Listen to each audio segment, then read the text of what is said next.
안녕하세요. 청취자께서 보내주신 자료를 아주 깊숙이 파고 들어가는 시간입니다. 오늘 저희가 들여다볼 자료는 정말 흥미로운데요. 우리한테 아주 익숙한 구약의 이스마엘과 이삭, 이 두 형제의 이야기가 있잖아요. 근데 이게 사실은 율법과 복음이라는 이 거대한 두 개념을 설명하기 위한 아주 정교한 비유라는 해석입니다. 네, 저도 이 자료를 보고 굉장히 파격적이라고 생각했어요. 구약의 인물이나 사건들을 신약의 핵심 개념과 직접적으로 딱 연결시켜서요. 하나의 거대한 영적 원리를 꿰뚫으려고 한다는 점이 정말 인상 깊었습니다. 그렇죠. 단순히 옛날 이야기 다시 읽기가 아니라 이걸 무슨 암호문처럼 보고 그 상징을 풀어내려는 시도인 거잖아요. 맞습니다. 그 안에 숨겨진 의미를 파헤치는 거죠. 자, 그럼 오늘 저희의 미션은 이 비유를 함께 한번 해체해 보는 겁니다. 이 자료가 말하는 하나님과의 두 가지 관계, 그러니까 종의 관계와 상속자 아들의 관계가 근본적으로 어떻게 다른지 그 핵심을 파헤쳐 보겠습니다. 좋습니다. 자, 그럼 그 암호 해독을 시작해 볼까요? 자료는 가장 먼저 이스마엘과 이삭의 근본적인 차이점부터 짚고 들어가더라고요. 모든 비극과 희극이 그들의 어머니로부터 시작된다, 뭐 이렇게요. 네, 맞아요. 한 명은 여종 하갈의 아들이고 다른 한 명은 자유인 신분인 본처 사라의 아들이라는 점이죠. 아, 출발선 자체가 그냥 완전히 다른 거네요. 네, 그리고 이 신분의 차이가 아주 냉정하고 직접적인 결과를 낳습니다. 결국 종의 아들인 이스마엘은 집에서 쫓겨나서 아무것도 상속받지 못하잖아요. 반면에 자유자의 아들인 이삭만이 아버지의 모든 유업을 상속받게 되죠. 그렇군요. 이 명확한 결과의 차이가 이 비유 전체를 떠받치는 핵심 기둥이라고 할 수 있습니다. 잠시만요. 그럼 이 자료는 이걸 그냥 뭐 착한 아들, 나쁜 아들 이런 이야기가 아니라고 보는 거네요? 전혀 아니죠. 이 두 어머니 하갈과 사라를 뭐랄까 인류가 신과 관계를 맺는 두 가지 완전 다른 운영체제, 그러니까 율법 OS랑 복음 OS의 원형으로 보고 있다는 말씀이시죠? 와, 그 비유 정말 정확한데요. 운영체제요? 맞습니다.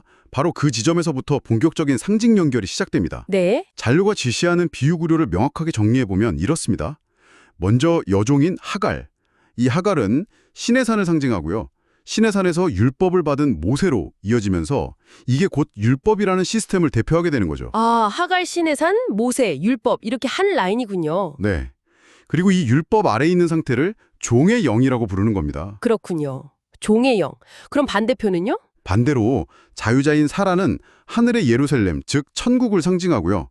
이는 예수로 이어지고 예수가 가져온 복음이라는 시스템을 대표합니다. 아하. 그리고 이 복음 안에 있는 상태를 아들의 영이라고 표현하는 거죠. 와, 구조가 아주 명확하게 대칭을 이루네요.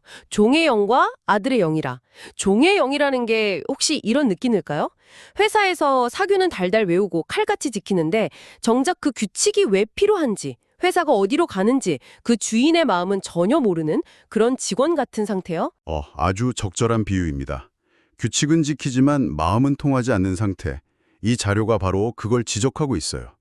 당신이 영적으로 어느 라인에서 태어났느냐, 즉 율법이라는 규칙 중심의 시스템을 따르느냐, 아니면 복음이라는 약속과 신뢰의 시스템을 믿느냐에 따라서 하나님과의 관계가 그냥 직원이 될지 모든 걸 물려받을 상속자가 될지가 정해져 버린다는 겁니다. 와, 태생이 관계의 본질을 규정한다는 거네요.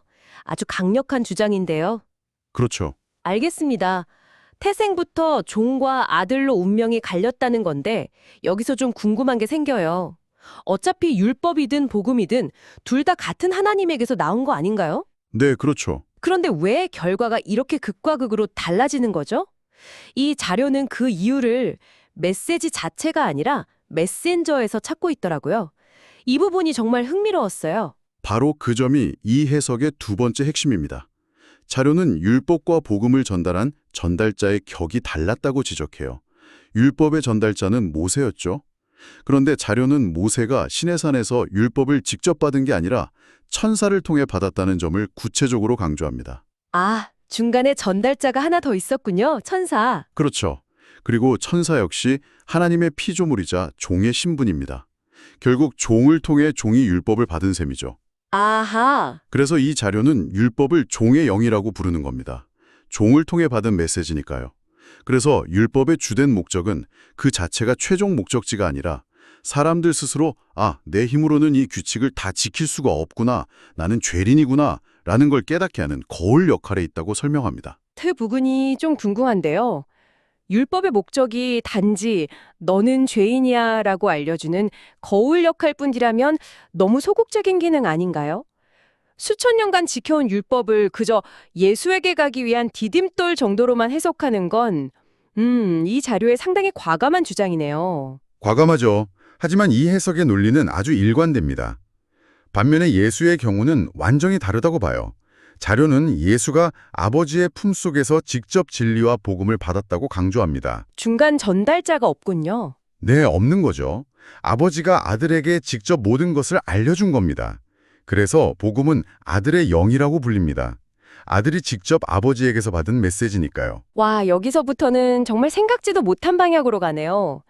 저는 그냥 율법과 복음 이 두 개의 메시지만 다를 거라고 생각했는데 이 자료는 심지어 그 메시지를 가져온 배달원의 신분까지 문제 삼고 있군요. 맞습니다. 종인 천사와 아들인 예수라니 이건 격의 차이가 엄청나잖아요. 그렇죠.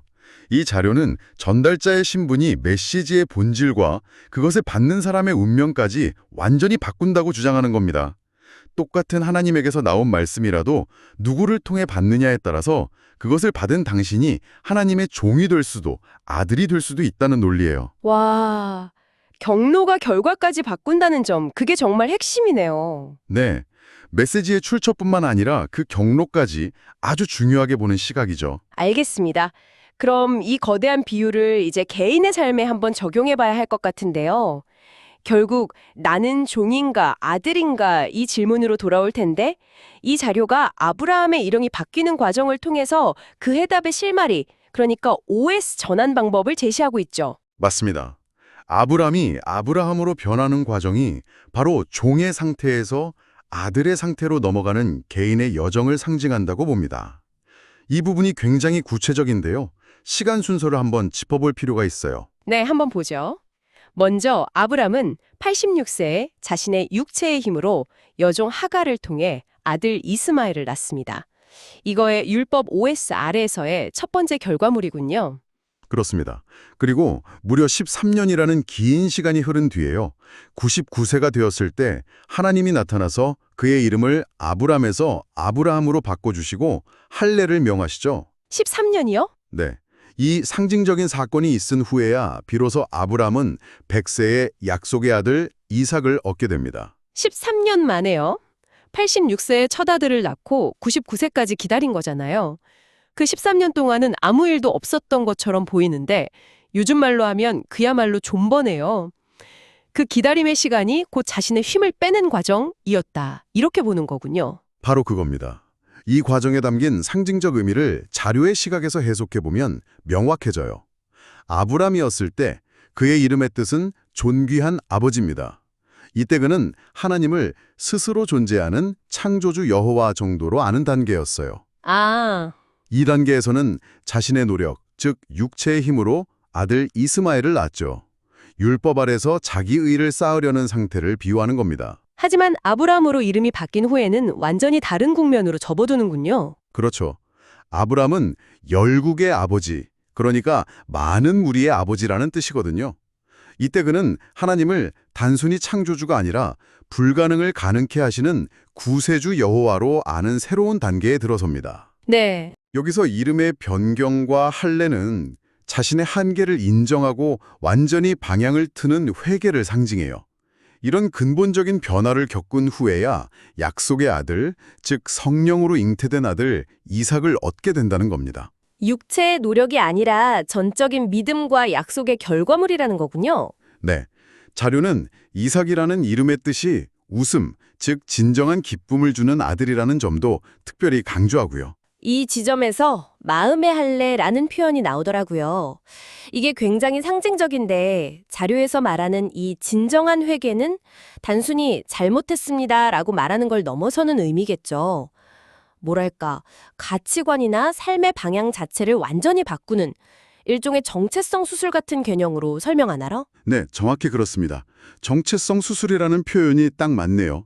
과거 율법을 의지하던 자들이 요단강에서 세례를 받았던 것처럼요. 오늘날 사람들도 먼저 자신의 힘과 노력으로는 구원에 이를 수 없다는 그 한계를 처절하게 깨닫고 마음의 할례, 즉 진정한 회개를 해야 한다는 겁니다. 아, 자신의 운영체제를 포맷하고 새로 설치하는 것 같은 과정이네요. 맞습니다. 그러니까 이 자료의 논리는 노력의 상징인 이스마엘을 먼저 낳아보고 그 한계를 처절하게 느낀 그 13년이라는 시간이 있어야만 비로소 약속의 상징인 이삭을 받을 준비가 된다는 거군요. 그렇죠. 어찌 보면 실패의 경험이 필수적이라는 말이네요. 네.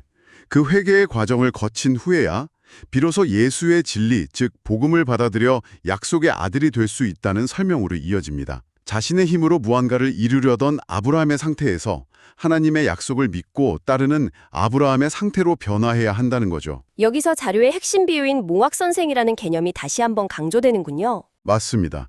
갈라디아서에 나오는 표현이죠. 몽학선생.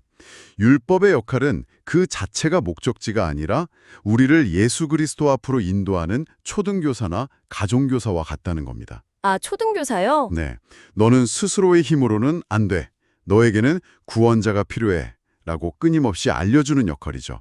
그리고 진정한 아들의 신분은 그 인도를 받아들여 복음을 통해서만 얻을 수 있다고 이 자료는 힘주어 말하고 있습니다. 결국 창조주로서의 여호와를 아는 것에서 그치지 않고 구세주로서의 여호와, 즉 예수의 의미를 깨닫는 것, 이것이 종에서 아들로 신분이 바뀌는 결정적인 전환점이라는 게 이 자료의 핵심 논리네요. 그렇습니다.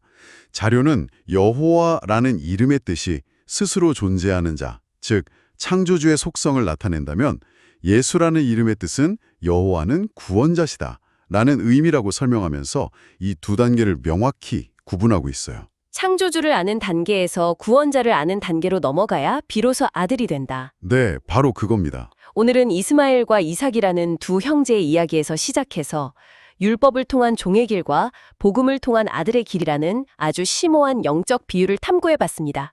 청취자께서 보내주신 자료 덕분인데요.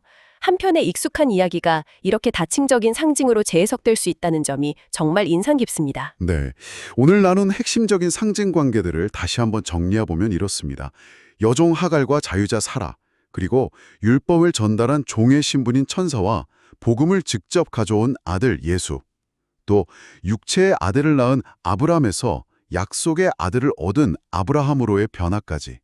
이 모든 것들이 각각 율법 OS와 복음 OS, 종과 아들, 그리고 창조주와 구세주를 아는 두 단계의 신앙과 어떻게 정교하게 연결되는지를 보여주는 아주 흥미로운 해석이었습니다. 이 자료는 종의 상태에서 아들의 상태가 되기 위해서 회개와 같은 근본적인 인식의 전환, 즉 일종의 정체성 수술 혹은 이름 변경이 필요하다고 말합니다.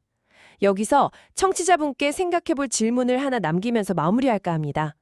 꼭 종교적인 맥락이 아니더라도요. 당신이 따르는 어떤 신념체계나 지식 안에서 단순히 정해진 규칙을 따르는 것과 그 이면에 있는 핵심적인 정신이나 원리를 진정으로 당신의 것으로 만드는 것 사이에는 어떤 차이가 있을까요? 그리고 그 전환을 위해 필요한 당신만의 이름 변경은 무엇일지 한번 고민해 보시면 좋겠습니다.